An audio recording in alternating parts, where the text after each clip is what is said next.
2023.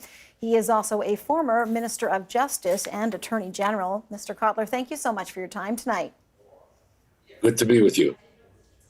So what is your reaction to this latest news of an attack at a synagogue in Montreal?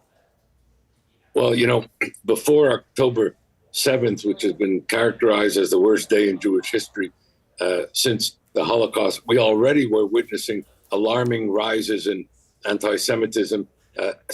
In fact, we had the largest rise in 2022 since audits of anti-Semitism began. That was true in Canada, it was true globally. Since the October 7th, there's been an explosion of anti-Semitism internationally, as well as in Canada. Just yesterday, I was in touch with French officials in the French Jewish community. They reported that there have been over 1,000 anti-Semitic attacks in the 1 month since October 7th, which was double the entire number of anti-Semitic attacks in the whole year 2022. In England, there was a 1,300% rise in anti-Semitic hate crimes in the first weeks after October 7th. ADL just released statistics that there's been a 400% increase in anti-Semitic incidences and hate crimes since, again, October 7th. So we're seeing not only a resurgent global anti-Semitism as before October 7th, but one that has actually exploded globally, and we see its manifestations in Canada as well. Yeah, and we just heard in Sarah's item there, she's talking about specifically looking at Montreal, 65 cases of hatred against, both the Muslim and Jewish community, more so for the Jewish community. I guess the question is, I mean, after October 7th, when that happened, is this something that you anticipated might be the result, and why is it happening? Well, you know, it's a cruel irony. One would have thought that given that there was a resurgent global anti-Semitism before it, and that the mass atrocities of October 7th were committed by Hamas, which is not only a criminal terrorist organization under Canadian law, but is an anti-Semitic genocidal terrorist organization, not because I say so, but because they have affirmed it ever since its founding in 1988. One would have thought that there would have been a mitigation of anti-Semitism, but it's been, in fact, the opposite. I think this tells us a number of things. One, that anti-Semitism is the oldest, longest, most enduring, most toxic, lethal of hatreds, that it mutates and metastasizes over time, and that it reflects whatever is the zeitgeist at any given moment. So when the zeitgeist was religion, Jews were held to be guilty of deicide. When the zeitgeist was the Black Plague, Jews were the poisoners of the wells. And we get its contemporary trope in COVID-19 where Jews were blamed for manufacturing, spreading, and yet in another trope, profiting from that virus. And since the 70s, when human rights emerged as a new secular religion of our time, something that I celebrated then as a law professor and human rights lawyer, we have seen tragically, and again in a cruel irony, anti-Semitism laundered under the very rubric of human rights, under the protective cover of the UN, authority of international law, culture of human rights, struggle against racism, foundational Canadian values, foundational universal values.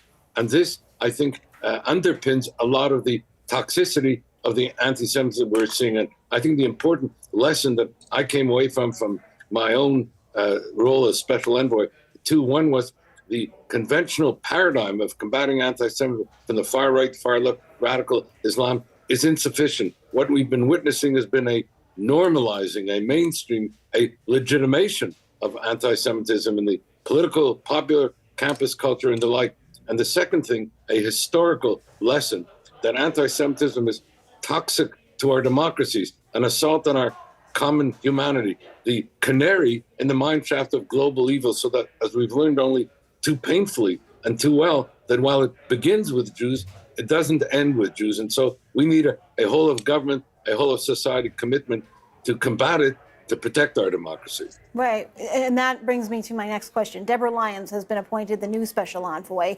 You've previously held this role and other roles, and I'm sure given the time that you've spent in those roles, thinking about the challenges, what do you think she's going to face, and do you have any advice for her?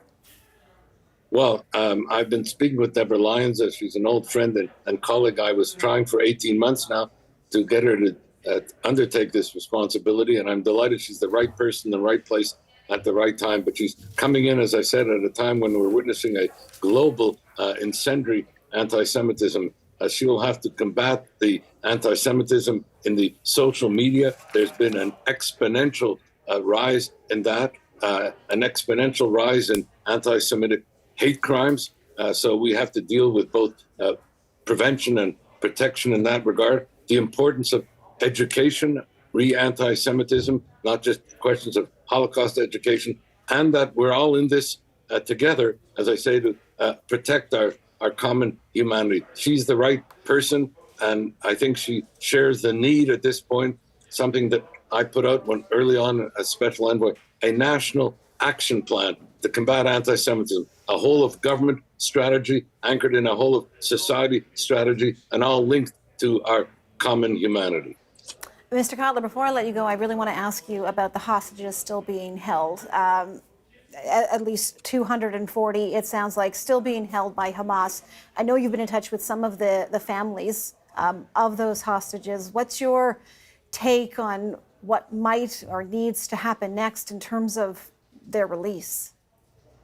Well, you're right. I've been in touch with them. I was with them in Washington and then in Ottawa last week when we met with the Prime Minister, leaders of the opposition, and the like. And what we suggested, and I did so together with the families, is what we needed is an understanding that this is a standalone obligation. It's a humanitarian imperative of the first order. It's a moral obligation. It's a legal responsibility, because every day that these hostages are in detention as forcibly disappeared persons, and we have toddlers, children, disabled, Holocaust survivors amongst them, is a standing crime against humanity. And so it's an international obligation. And one of the main recommendations I made, and just reaffirmed it yesterday to our Foreign Minister Melanie Joly on the eve of the G7, is we need an international coalition for the release of the hostages, and to see the hostages wherever you stand, right, left, Israeli, Palestinian, this is a standalone obligation, as I said, a humanitarian imperative, and we have to work together in concert in a coalition to achieve it, and have a parliamentary coalition, civil society coalitions, and work with regard to those like Qatar, who've been giving base and sanctuary to Hamas leaders, to undertake their responsibilities and their influence on Hamas in order to secure their release.